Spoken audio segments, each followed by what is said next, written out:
میرے نبی نے کبھی ممبر پہ کھڑے ہو کر کسی کو برا بھلا نہیں کہا،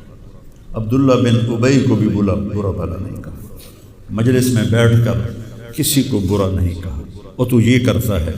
مرتے دم تک آپ نے یہ کسی کو نہیں کہا، کسی کی کمی بھی دیکھی تو نظریں جھکا لیں، اس کی کمی کو اچھالا نہیں۔ ہمارے ہاں، ہمارے خطیبوں کے ہاں یہ دین بن چکا ہے کہ ان کے سامنے میرے نبی کی سیرت نہیں ہے۔ تو میں آپ کے سامنے ہاتھ جوڑتا ہوں، ویسے بھی کسی کو اپنی زبان سے دکھ نہ دیا کرو، چہ جائے ایک جوان بیٹے کی موت کا غم لیے ایک زندہ لاش پھر رہی ہو اور اس کو پتھر مارے جائیں اور اس پر اپنے غصے کو نکالا جائے، بڑے دکھ کی بات ہے، بڑے درد کی بات ہے۔ یہ ہماری قوم کی گراوٹ کی انتہا ہے، گراوٹ کی میں تو اس وقت پاگل تھا، جہاں سے مجھے کسی نے جھوٹا خواب بھی سنایا تو میں نے تسلی لی کہ شکر ہے میرا بیٹا، جوان بیٹے کو اللہ نہ تنوں اٹھاون دے ویلا بکھاوے، اللہ تنوں اٹھاون دا ویلا نہ بکھاوے۔ تو جو تار سے نکلی ہے وہ تو ان سب نے سنی ہے، جو ساز پہ بھی گزری ہے وہ کس دل کو پتا ہے۔ یہ تو وہی جانتا ہے جس پہ یہ صدمہ گزرتا ہے، وہی جانتا ہے جس کا جگر ٹوٹے ٹوٹے ہوتا ہے۔ اوروں کو کیا پتا کہ اولاد، جوان اولاد کا، اور میرا بچہ یہ اتنا نیک تھا، کبھی غیبت نہیں کرتا، کبھی غیبت نہیں کرتا، کسی سے نفرت نہیں کرتا، کسی کی غیبت کرنے نہیں دیتا،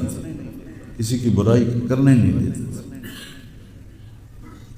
یعنی اس کی آپ بات سنو کہ یا اللہ، جن جن لوگوں نے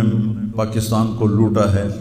اس میں جتنا میرا حصہ لوٹا ہے میں نے سب کو معاف کیا۔ ایسے اخلاق والا بچہ میرا مر جائے اور مجھ پر تان و طنز ہو رہا ہو، قرآن خوانی کیوں کرائی، کوئی کفر کر دیتا ہے، اسلام ہی چوں نکل گیا۔ یہ دیوبندی بریلویوں نے آپس میں لڑ کے پوری امت کا بھولیا بگاڑ کے رکھ دیا۔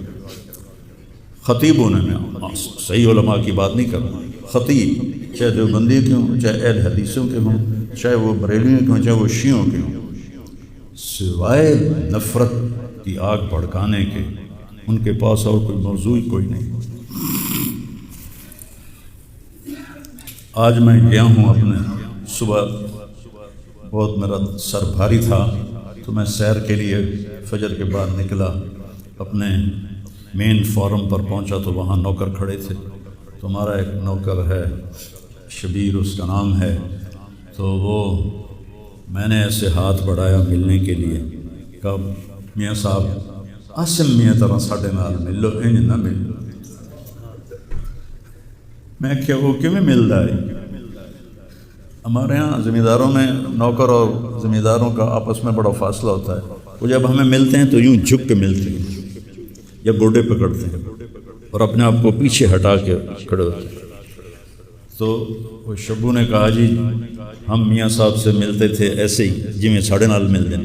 تو وہ کہتے یار تم لوگوں کو تو ملنے کا طریقہ ہی نہیں آتا، ہاتھ کھولو۔ ان کے ہاتھ کھلوا کے ان کو جفا ڈالتا تھا اور ان کے کپڑوں پہ مٹی ڈلی ہوتی تھی۔ ایسا میرا بیٹا کیا، نوکر کے منہ سے نوالا نکال کے اپنے منہ میں ڈال کے کھا لیتا تھا۔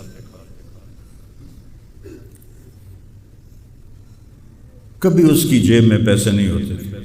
جو بھی دیتے وہ ادھر دے دیا، ادھر دے دیا، ادھر دے دیا، ادھر دے دیا۔ نئی گاڑی میں کوئی غریب آدمی کو بٹھاتا نہیں ہے،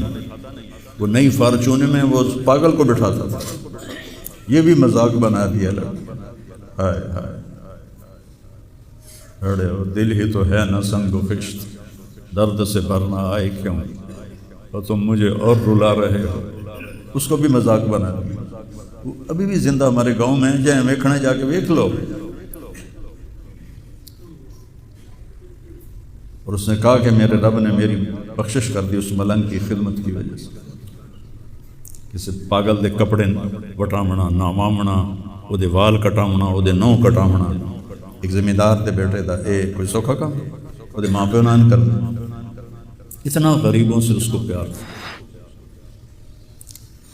اور سخاوت کوٹ کوٹ کے بھری تھی اور نوکروں کو بھی بھائی کہہ کر بلاتا ہم لوگ بلاتے ہیں اوے ایدے آ ہمارے جو ہم نے اپنے والدین کو دیکھا چاچے تائے بابے دیکھا اوے برا کہتا بھائی ادھر آئیے